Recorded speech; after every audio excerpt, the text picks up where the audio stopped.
என் தலைவரை பார்த்து நடிகருக்கிறீங்க. அவர் எப்பவுமே சொன்னார், இப்ப கூட பதிவுல என்னுடைய ஒரே ஒரு கமிட்மெண்ட் இருக்கு, முடிந்த உடனே என்னுடைய வாழ்க்கை முழுவதும் மக்களுக்காக டிக்ளேர் பண்ணிட்டார். தன்னுடைய தொழிலை, தன்னுடைய பொருளாதாரத்தை தூக்கி எறிந்த தலைவரை வரவேற்பார்கள். ஆட்சியை அமைத்து பொருளாதாரத்தை உருவாக்கக்கூடிய அரசாங்கங்கள் தான் நாம் பார்த்துக் கொண்டிருக்கிறோம். பொருளாதாரத்தை தூக்கி எறிந்த ஒரு தலைவரை நாம் பார்த்துக் கொண்டிருக்கப்படுகிறோம்.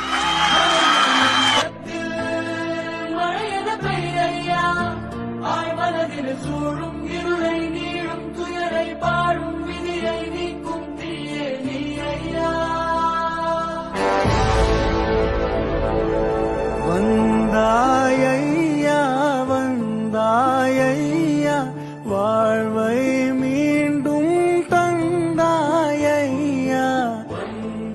அழாதீங்கடே, தெய்வம் கோயிலை விட்டு நம்ம கூட வாழ வருதுடே, பண்டிகையை கொண்டாடுங்கடே.